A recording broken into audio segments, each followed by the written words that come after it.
Why am I here?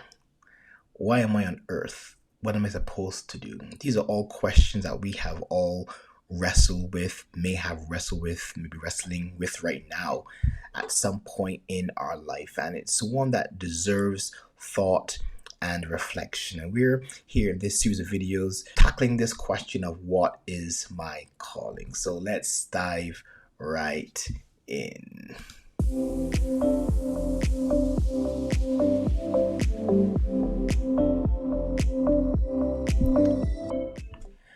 Hi, good morning, and welcome to another morning of Monday morning meditations. We like to have wisdom and insight at the beginning of the working week. And we are tackling this topic of what is my calling? What am I here to do? And it's an important one because I think that very few people want to live a life of meaninglessness. People want to know their life matter. They want to know they accomplish something. They want to know they're doing what it's supposed to do. And therefore, if we want to live that kind of life, we have to really wrestle with an answer or try to discern on what our calling is. And there are different aspects of this you want to begin to try to answer in these series of videos. So last week we began to try to answer what is calling. We will continue to do that. We want to also look at how does our work, our 9 to 5 job, so to speak, or our work at home and our calling work together if they do it all. We want to also look at how could we discern what type of work God might be actually calling us to do. What are some of the myths, popular ideas around calling that are not quite true or half truths, and also we want to also wrestle with the idea of are some callings more important than others. So these are some of the things we want to be tackling and answering in these series of videos. So last week we began to look at the whole issue of calling, and we looked at we looked at a definition from the dictionary and saw that it was quite missing some nuances, and we looked at what I thought was a real powerful definition from Oz Guinness in his book called The Call, and where we can see within that he divides calling into two: a primary call and a secondary call. So a primary call is primarily to God, where Christ, the calling is from Christ and to Christ, and it's for Christ, and it's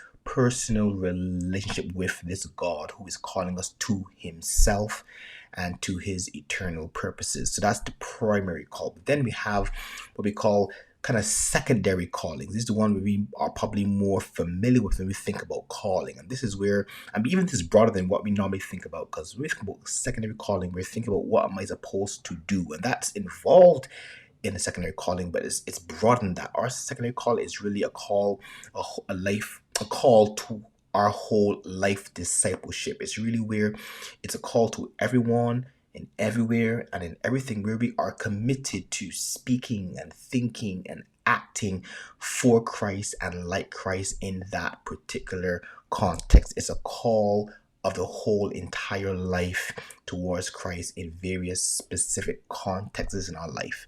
So let's kind of look at that, because that can sound a little hard to put your hands on. It can sound a little, mysterious sometimes. How do I really do that? So let's I'm a visual person, so I like to put things in diagrams and frameworks and pictures to help me kind of work through stuff. So I thought it'd be a good idea to put this secondary call in a diagram so we can kind of walk through it. So when we talk about secondary callings and areas of life, so we're called to different arenas in our life, and I put those in the black boxes. So each of us are called to a family. We're born into a family and we're called to a family, and we're called to particular roles in that family by God. Remember, we said that calling has to have a caller.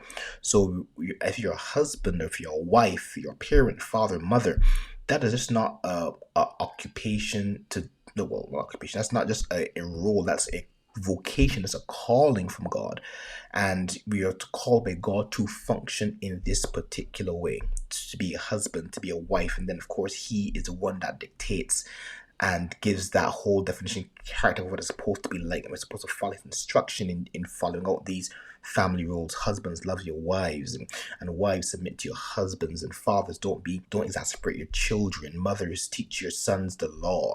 And all these family roles are calls of God where we are responsible for living, acting for Christ in those contexts. As if you're a child as well, you're supposed to obey your mother and your father. It is right in the law, in the Lord.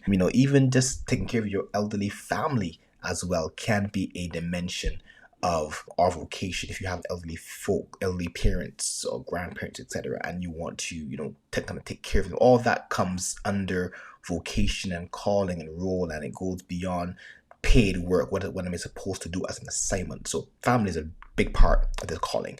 Then we get to job and career, which is the one we kind of most think about when it comes to, what am I supposed to do? And we are called to different careers, maybe a teaching, art, medical, politics, business, or whatever. And God can call us to particular areas of function where we're supposed to do good in the world and to seek the common good of the world through our career. And we're going to spend probably more time talking about this next week, getting a little deeper into the whole issue of job and career and discerning God's call in that. But I need to put it here as part of the whole life we're called to. Then there is another dimension of life we're called to, where I call it kind of community, civic, and religious part of life, where we're called to friendships. We're called to have friends and to have deep and good friendships. Volunteering is also can be part of expressing the call of God in your life, where it's not volunteering to spend time with orphans or teach inner city kids or whatever your heart is bent towards, but volunteering is also an expression of calling and church membership as well, and being a good neighbor. All these are dimensions of art that make up our life that God calls us to, and we're called to express his nature, his life, his love in the context of these dimensions of our life. So secondary callings can be seen as where we are doing two things. One, where love is our motivation in these areas: family, job, career, and community, civic, religious. And then work is the means or the mechanism by which we do good to others because we are motivated by love. So our secondary calling is where we work for the good of others, motivated by love in the context that God calls us to. So that's kind of a way of viewing secondary calls. And if you even look at the life of Jesus, he himself also, you can see his secondary roles playing out in this as well. So he had a family role of a son, and we see this really clear when he was on the cross dying, and he asked John to continue to take care of his mom when he was gone. And this had to be an important thing for him, because imagine you are on the cross dying, you were in agony and pain. You could almost pause and say, John, before you finish dying, John, by the way, take care of my mom, make sure she's okay. So he was taking his family role here pretty serious, and because it's a call of vocation as well. He had a career, a job before his full-time ministry. Well, he hit that word, but before his public ministry is a better word to put it. And he was in business and in carpentry before he was called to shift that area of ministry to go into another area of ministry. And his community and civic and religious life, you can see he was committed to the friendship with the 12 was part of his call, where he, it says in John, he loved them to the end. So loving his friends, he understood was part of his call, and he did that. And then he also made a point where he said, God, I have these guys you give to me, here they are, I commit them back to you, you gave them to me. He attended the synagogue, which is kind of like his membership. So even though he was the Messiah, even though he was God, he still attended the synagogue, as a good Jew. And he was a good neighbor, especially to the poor. And we are also called to be good neighbors. So this framework that we can kind of look at secondary calls for ourselves, we can see this also playing out in the life of Jesus Christ as well. Let's look at a few points, a few issues concerning secondary calls. So one, these callings can change. Our primary call does not change. That's an eternal call. But our secondary calls can change, because you can be a father and your son could die, unfortunately, and then you're not a father anymore. You can get divorced, and then that changes as well. You can change jobs. You can change location. So secondary calls can change and shift with seasons and depending on what's happening in your life. And they're seasonal, because what you might be doing for one season of your relationship might change. So if you have a job doing one thing, you might feel it. So mothers, for example, I know some mothers who felt at the very early stages of their baby's life felt to kind of pull back and take care of the baby. Some felt that, and that's a seasonal. Then they went back to the workplace, or you might feel a season where you want to be teaching, but you might change that and then do something else. So change and seasonality are part of the secondary calls, and that's quite okay. And even with these calls, sometimes they might compete for priority, because if you're an entrepreneur and if you're a husband, those are both vocations, those are both calls of God on your life. And there's seasons where you might have to put more time with the wife and the family and put down the issue of productivity for the business or profitability. Then there's seasons where the wife might need to understand, okay, I need to really push hard in this season for the business, and therefore she allows some space for you to do that in the business, and it may impact a little bit on the relationship side. So there's competing for priority, so there needs to be wisdom and flexibility and discussion as we walk in the context of our secondary calls. But let's look at Jesus Christ in the scriptures. So in John 17:4, this is one for me, one of his most, well, probably the most powerful prayer in my mind for him. And this is where he is about to die, and he's with his disciples, and he's talking to them, and he's now praying to the Father in their presence, and he says to them, I glorified you on earth, having accomplished the work you gave me to do. So he is here reporting back to God, saying, God, I understand that the work that I'm doing is just not work. I'm just kind of just deciding to do my own. It's given to me by you. It's your work. And I've been diligent. I've been committed to this work, and I have done it. And notice when he said this, he has not yet died on the cross. I want to suggest to you that all of those things they mentioned before, those secondary callings, are he understands as part of his role as well. And he's done all of this. And he's now heading to the last piece, which would be his actual ultimate death on the cross, which, as because he is committed to it, is pretty much good as done. But his work is just not cross work. It's all those things. It's his family relationships. It's the business he did. It's his friendships. All those elements of his life make up the eternal call of God for the Father on his life. And he was committed to it, and he did it, and he glorified God by being faithful to those things. So let me ask you a question. Do you see your role as husband or wife or parent as a call from God?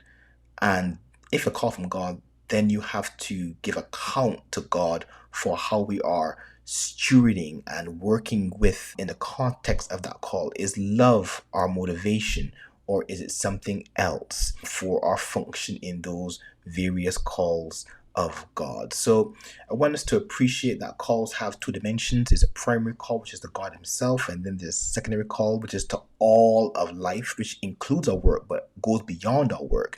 And it's really the function of loving others and loving others well and working for the good of others in every context that God allows to find ourselves: family, friends, and civic and religious and career and work, and loving God and loving men. This is the primary call of God, the primary vocation, and it just finds different expression in different seasons, different places, and different times of our life. And we use God and wisdom to discern how that love should look like in a particular context or a particular area and time of our life. And we'll go into next week, we'll spend some time digging more into the one where people spend a lot of time thinking about this call to work. What am I supposed to do with my time in terms of my assignment, my work, my career? I will spend some time discerning how we can find ways to find out what God may be calling us to next week. So thank you so much for spending time with us. And I also want to encourage you to let you know that we work with believers all throughout Geneva, helping them to form what we call workplace communities in their work, where they can get together and spend time with the Word, with Christ and each other, discerning how God's Word can help them to live their life out in the workplace, how faith and work together, how they can be faithful disciples, the faithful missionaries within the context of their work. And if you want to join one or want to form one, please feel free to reach out to us at the email below, and we'll love to work with you. So till next week, I'll see you in the next video where we discuss how to discern God's call for your work and career next week. So have a great one. God, bye-bye.